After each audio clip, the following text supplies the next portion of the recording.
Berakhot 18b. He was referred to in the verse as son of a living man. He was referred to in the verse as son of a living man.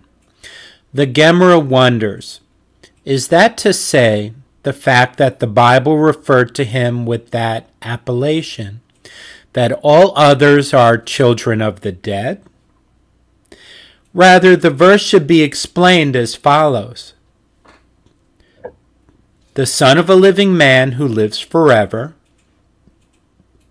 who even in death is referred to as living. Man of Kabzeel, who had done mighty deeds as he accumulated and gathered many workers for the sake of the Torah, who killed the two lion-hearted men, Ariel of Moab, as after his death he left no one his equal, in either the first temple or the second temple periods. As the temple is called Ariel, see Isaiah chapter 29 verse 1, and the two Ariel refers to the two temples. The sages disagreed over the interpretation of the rest of the verse. And who descended and slew the lion in the pit on the snowy day? Some say that this means that he broke blocks of hail and descended and immersed himself in the water to purify himself. Others say that he learned all of the Sifra, the halakhic midrash on the book of Leviticus of the school of Rav on a winter's day. In contrast to the righteous, who are referred to as living even after their death, the verse states explicitly, the dead know nothing. These are the wicked, who even during their lives are called dead. As the prophet Ezekiel said in reference to a king of Israel who was alive, and you are a slain, wicked prince of Israel. Ezekiel 21:30. And if you wish, say instead that the proof is from here. At the mouth of two witnesses or three witnesses, the dead shall be put to death. Deuteronomy 17:6. This is puzzling. As long as the accused has not been sentenced to death, he is alive. Rather, this person who is wicked is considered dead from the outset. The Gemara relates a story on this topic. The sons of Rabbi Haya went out to the villages to oversee the laborers. They forgot what they had learned and were struggling to recall it. One of them said to the other, "Does our deceased father know of our anguish?" The other said to him, "From where would he know? Isn't it written, 'His sons are honored, yet he shall not know it. They come to sorrow, and he shall not understand them.'" Job 14:21. The dead do not know. The other said back to him, "And do the dead truly not know? Isn't it written, 'Only in his flesh does he feel pain. In his soul does he mourn'?" Job 14:22. Based on this verse, Rabbi Yitzhak said, "Gnawing maggots are as excruciating to the dead as the stab of a needle to the flesh of the living. The dead must have the capacity to feel and know." In order to reconcile this contradiction, they said, they know of their own pain, but do not know of the pain of others.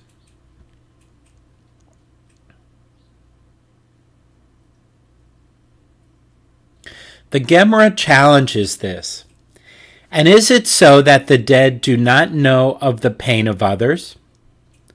Wasn't it taught in a Bereta There was an incident involving a pious man who gave a poor man a dinar on the eve of Rosh Hashanah during drought years.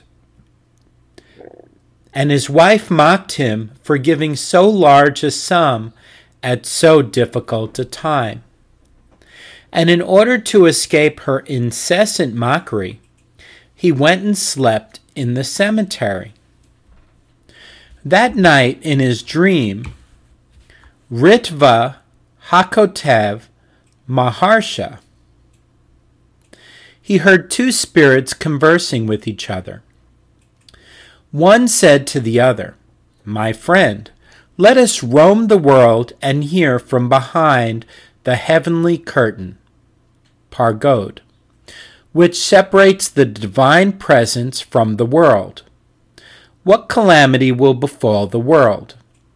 The other spirit said to her, "I cannot go with you, as I am buried in a mat of reeds, but you go and tell me what you hear."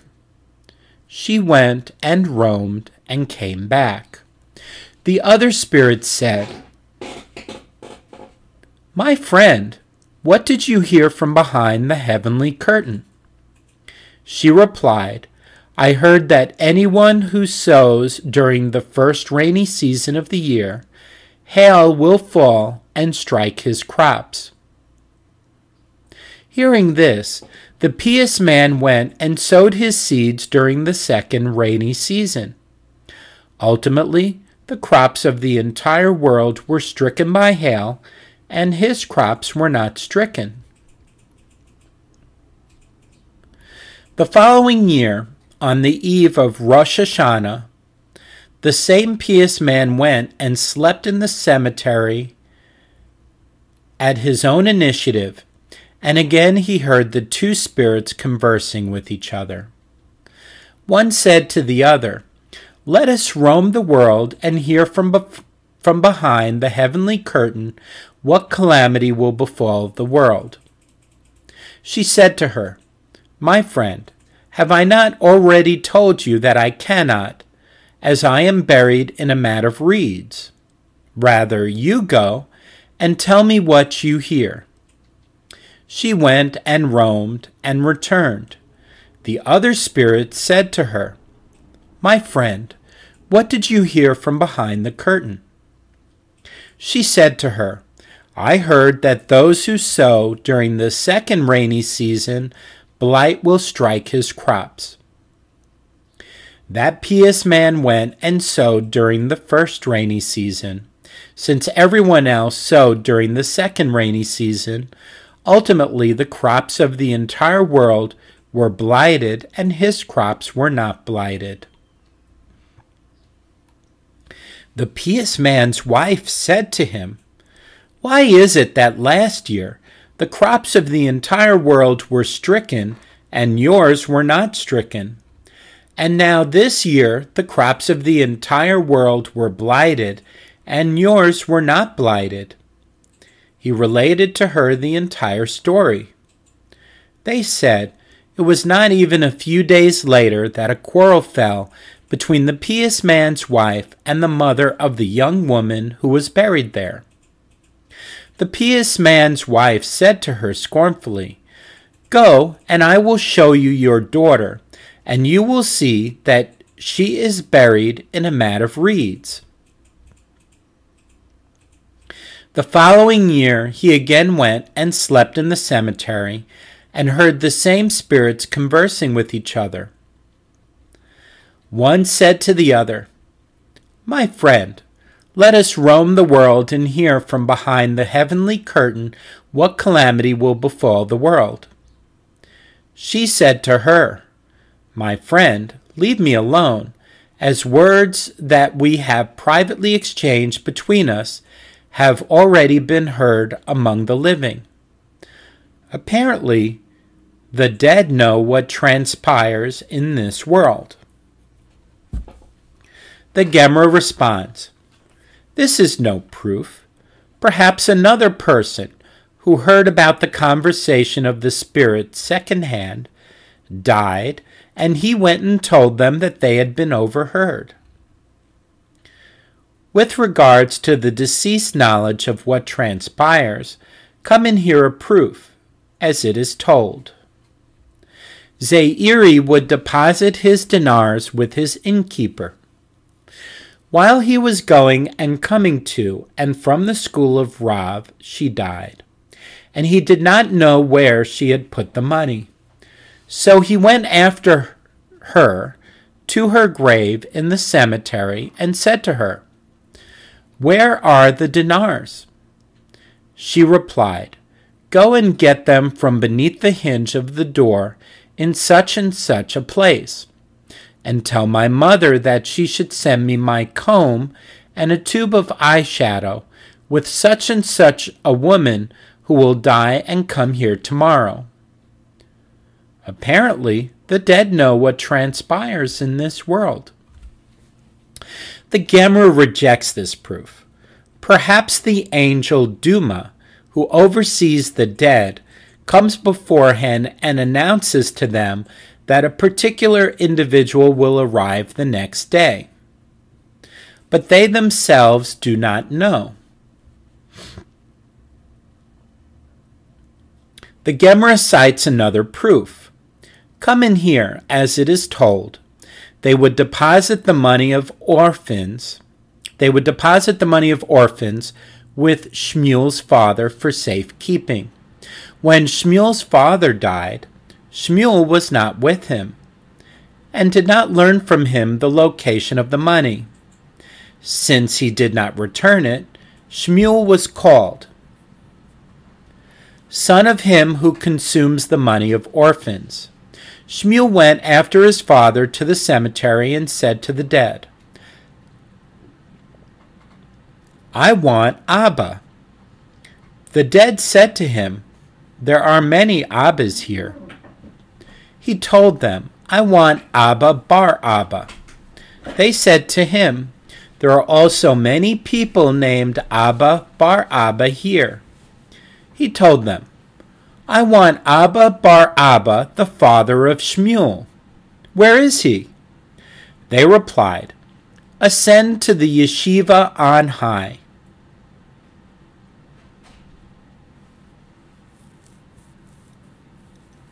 Meanwhile, he saw his friend Levi sitting outside the yeshiva, away from the rest of the deceased. He asked him, "Why do you sit outside? Why did you not ascend to the yeshiva?" He replied, "Because they tell me that for all those years that you didn't enter the yeshiva of Rabbi Aphiz, and thereby upset him, we will not grant you entry to the yeshiva on high." Meanwhile, Shmuel's father came, and Shmuel saw that he was crying and laughing. Shmuel said to his father, "Why are you crying?" His father replied, "Because you will come here soon."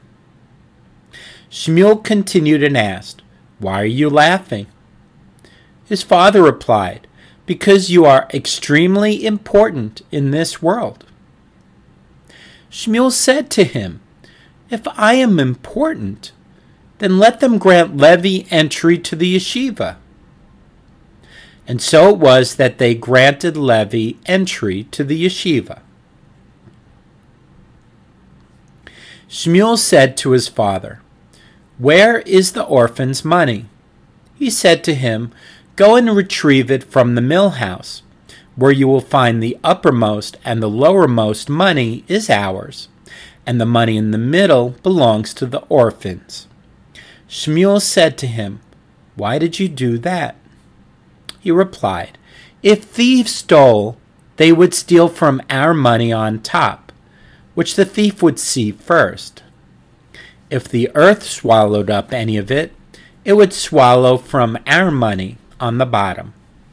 Apparently the dead, in this case Shmuel's father, know when others will die. Since Shmuel did not die the next day, clearly the angel Duma could not have informed them. Tosafot. The Gemara responds, "Perhaps Shmuel is different, and because he is so important, they announce beforehand. Clear place for his arrival." In any case, with regard to the crux of the issue, Rabbi Yonatan also reconsidered his opinion, as Rabbi Shmuel bar Naamani said that Rabbi Yonatan said, "From where is it derived that the dead converse with each other?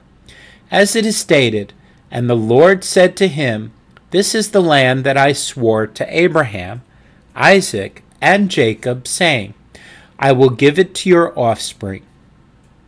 What is the meaning of saying? It means that God told Moses. Let me back up. From where is it derived that the dead converse with each other?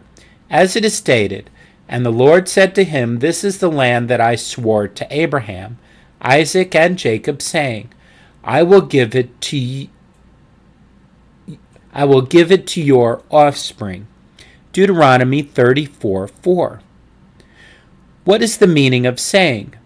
It means that God told Moses, Go and tell Abraham, Isaac, and Jacob that the oath that I swore to you I have already fulfilled for your descendants.